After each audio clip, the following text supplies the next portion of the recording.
अस्सलाम वालेकुम, मैं हूं सैयद अखिल। आप देख रहे हैं मेरे साथ परभनी आज तक। चलते हैं आज की सबसे बड़ी और ख़ास खबर की तरफ। परभनी ज़िले में बेलदार समाज सेवा मंडल की जानिब से आज बेलदार रत्न मरहूम सैयद अहमद साहब इनकी तीसरी बरसी मनाई गई है। इनके तीसरे बरसी के मौके पर परभनी के सामान्य अस्पताल में फ्रूट तकसीम किए गए हैं ज़रूरतमंद लोगों को।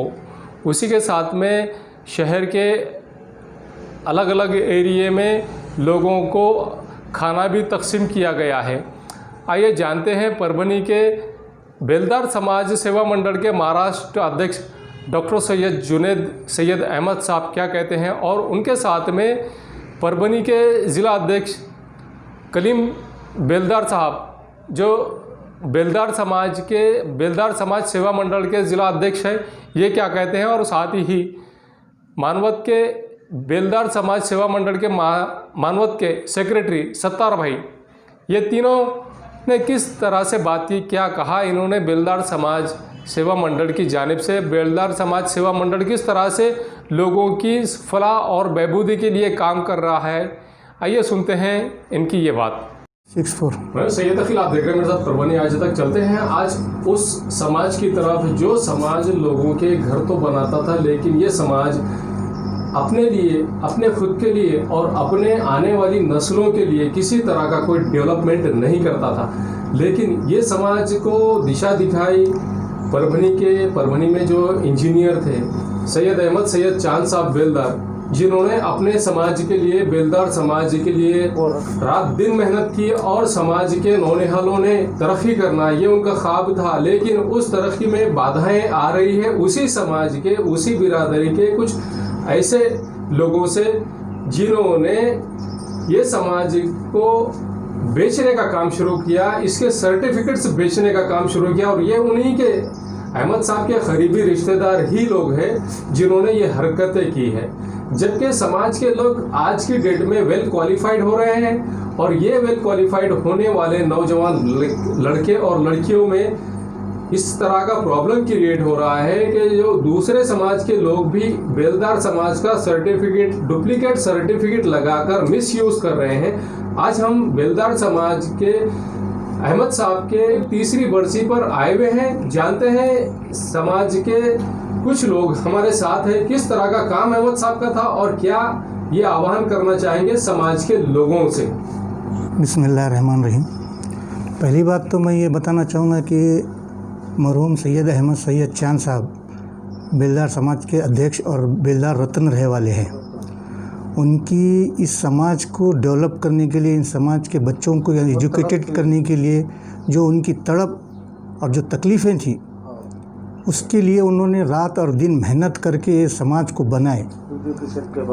समाज महामंडल महाराष्ट्र मरादेत जो मंडल बनाए अहमद साहब ने, उनको सिर्फ इसकी वजह सिर्फ यही थी कि भाई समाज के जो आने वाले बच्चे हैं उनको इसका सबसे ज़्यादा फ़ायदा पहुंचना चाहिए। और उनकी मेहनत, उनकी तड़प, उनकी तकलीफ़ें, हर चीज़ अपने समाज और समाज के बच्चों के खातिर रही, और उन्होंने नामुमकिन को मुमकिन करके दिखाया।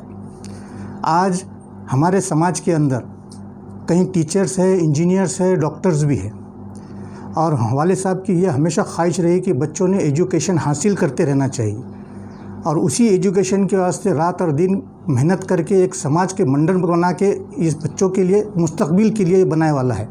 लेकिन कहीं जगह पर ऐसा देखने को आया है कि कुछ लोग इसका नाजायज़ फ़ायदा उठाते हुए, इसका गैर फ़ायदा उठाते हुए अपने खुद के मफाद के लिए ये काम कर रहे।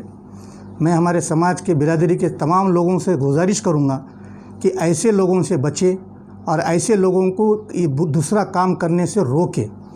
इसका नुकसान सिर्फ अपने आने वाले बच्चों के लिए रहेगा, ये इसका फ़ायदा दूसरे लोग और उठा सकते हैं। तो मेरी लोगों से ये गुजारिश है कि आज मरहूम सैयद अहमद साहब की तीसरी बरसी है, और इस बरसी के टाइम के मौके पर मैं आपसे ये गुजारिश करना चाहता हूँ कि ये चीज़ों को रोके और ये जो काम कर रहे हैं लोग उनके ऊपर नज़र रखें। मैं कलीम बेलदार समाज ज़िला अध्यक्ष, हमारे डॉक्टर जुनेद साहब महाराष्ट्र अध्यक्ष, आज 29 सितंबर जो 9वां महीना जो आज बरसी मनाई जा रही है, कि जो साहब बहुत बड़े दिल के थे, बहुत बड़ी सोच थी उनकी, आज समाज के वास्ते बहुत उनमें तड़प थी, मरमर थी। कहीं भी हम बुलाते थे वो आते थे, कहीं भी तैयार रहते थे। वो समाज के वास्ते रात दिन देखते थे नहीं। वो साहब में वो तड़प थी। आज उनके घर पे आज वो ही तड़प आज डॉक्टर जुनैद साहब के दिल में है और वो समाज के वास्ते आज भी वैसा ही काम करना चाहते हैं और कर रहे हैं। वो कोरोना के लॉकडाउन में जो पेशेंट में इसमें बहुत काम कर चुके हैं। वो रात दिन और गरीबों के हक में काम करते हैं। जो आज उनको लेके चढ़ रहे हैं वो गलत है। जो नाजायज़ फ़ायदा उठा रहे लोग उनका, जो उनके नाम को लेके चल रहे हैं वो गलत है। जो पहले से जो साहब ने जो करे जो ये जो सही है ये कर रहे हैं। आप हम साहब के तीसरी बरसी को फल फ्रूट बीमारों को, मरीजों को बांट रहे हैं। उनके क्या मैसेज देना चाहेंगे समाज को आप? समाज के लिए कि उनके लिए दुआ करो, हम साहब के लिए। तो समाज के लिए उन्होंने बहुत अच्छा काम करे, लोगों को सर्टिफिकेट का इसका काम करे। जो 29 सितंबर 9वां महीना जो आज सैयद अहमद सैयद चांद साहब की तीसरी बरसी है। आज इस बरसी के मौके पे मरीज़ों को फल फ्रूट तकसीम किया गया है और बेलदार समाज, पूरे समाज को ये मैसेज दिया जा रहा है कि अल्लाह उनको, सैयद अहमद साहब को बेलदार समाज की तरफ से, पूरे समाज की तरफ से जन्नत आल नसीब करे। उनको एक अच्छे से अच्छा मकाम दिए जाए। परभनी ज़िले में बारिश की वजह से किसानों का माकूल नुकसान हो गया है। किसानों का नुकसान होने की सबसे बड़ी वजह यह है कि जो बारिश हुई है, बारिश का पानी खेतों में रुके होने की वजह से फसलें ख़राब हो गई है, जिसकी वजह से सोयाबीन, कपास जैसे फसलों को पूरी तरह से नुकसान पहुंचा है। और परभनी ज़िले के किसान क्या कहते हैं, आइए सुनते हैं किस तरह की मांग परभनी ज़िले के किसान कर रहे हैं। किस तरह कपास का नुकसान हुआ है, सोयाबीन का नुकसान हुआ है, मूंग का नुकसान हुआ है, उड़द का नुकसान हुआ है, किस तरह से फसलें बर्बाद हुई और क्या करना चाहिए, महाराष्ट्र गवर्नमेंट ने किस तरह से मदद करना चाहिए। आइए सुनते हैं किसान किस तरह की मांग कर रहे हैं। परभनी के जिलाधिकारी जी दीपक मुंगड़ीकर साहब ने जबकि किसानों का नुकसान हुआ है, इस बात का परभनी ज़िले के पालुम तालुके के रावराजूर गांव का दौरा भी किया है बैलगाड़ी में बैठकर। आइए सुनते हैं क्या कहते हैं ये किसान। यावर्षी माझ्या घरी तर काही शेती वगैरे नाही। माझ्या वडिलांनी शेती केली होती ठोक्यानं, 15 एकर शेती केली होती, 1.5 लाख रुपये ठोका होता। तर आम्ही व्याजानं पैसे काढून शेती केली, त्याच्यात बॅग आणल्या, 15 बॅग लावल्या होत्या, कापूस लावला होता। कापसाची हाल कशी झाली पाहता। तर माझं शिक्षण चालू आहे, मी शिकतो, तर माझी फीस कशी भरू मी, तर असं नुकसान झाले। तर तुम्ही याची जातीने तक्रार घ्या आणि काहीतरी आम्हाला मोबदला द्या, ही अशी आशा करतो तुमच्याकडून। पहा तुम्हीच विचार करा, शेतकऱ्यावर किती सावट आलेलं यायचं। तर पहा तुम्ही थोडंसं याच्याकडे लक्ष द्या।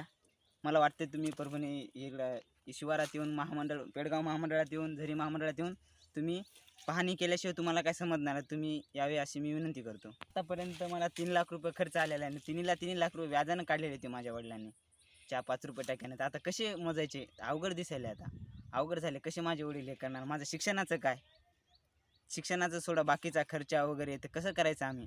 आम्हीच नाहीत, आमचे शेजारी पाजारी शेतकरी जे आहेत ते सगळ्यांची हीच हाल झालेले आहेत। पावसानं सगळं पीक मातीत घातलेलं, सोयाबीनला अक्षरशः मोडं फुटायला लागलेत, कापसाचे बोंड खराब झाले, बुडाचे सगळे खराब झाले कापूस। आता कसं करायचं।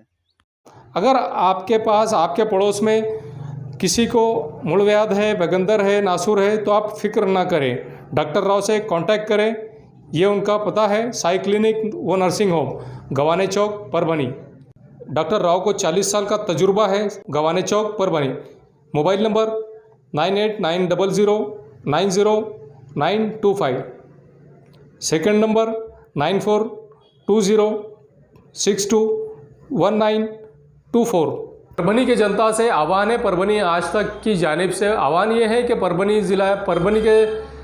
ज़िले के कलेक्टर दीपक मुंगड़ीकर साहब ने ये आह्वान किया है परभनी वासियों के लिए, शहर वासियों के लिए, ज़िला वासियों के लिए। कोरोना ग्रस्त होने से अगर आपको बचना है तो आप अपने घर से जब भी बाहर निकले बगैर मास्क लगाकर बाहर ना निकले, और मार्केट में अगर आ रहे हैं तो सोशल डिस्टेंस का ख़ास तौर से ख्याल रखें, सोशल डिस्टेंस को मेंटेन करें और किसी दुकान पर आप ख़रीदारी के लिए जा रहे हैं तो इस बात का ख़ास तौर से ख्याल रखें कि अपने हाथों को सैनिटाइज ज़रूर करें। जब भी आप अपने घर से बाहर निकल रहे हैं तो इस बात का ख़ास तौर से ख्याल रखें कि आप कोरोना वायरस के चलते अपने चेहरे पर, अपने मुंह पर, अपनी नाक पर मास्क लगाकर ही बाहर निकले। जब तक आप मास्क लगाकर बाहर नहीं निकलेंगे आपका फ़ायदा नहीं होगा। फ़ायदा इसलिए कि अगर आप मास्क लगाकर बाहर नहीं निकलेंगे तो हो सकता है कि आप पर पुलिस प्रशासन की जानिब से दंडात्मक कार्रवाई की जाएगी और मार्ग आपण अवलंबलेला होता। दंडात्मक कार्रवाई से अगर आपको बचना है तो इस बात का खास तौर से ख्याल रखें कि जब भी आप बाहर निकल रहे हैं बगैर मास्क लगाकर बाहर ना निकले। ऐसा आह्वान परभणी आज तक नेटवर्क की जानिब से किया जाता है। मैं हूं सैयद अखिल, आप देखते रहिए मेरे साथ परभणी आज तक। आप हमारे चैनल को सब्सक्राइब करें, सब्सक्राइब करने के बाद बेल आइकन का बटन जरूर दबाएं। उसी के साथ आप हमारे चैनल को लाइक करें, शेयर करें और कमेंट करना ना भूलें। मुझे दीजिए इजाजत, जय हिंद। परभणी आज तक आप हमारे YouTube चैनल को लाइक करें, कमेंट करें, शेयर करें और सब्सक्राइब तो जरूर करें। आपकी आवाज परभणी आज तक। आप हमें Facebook पर भी फॉलो कर सकते हैं, सैयद अकील।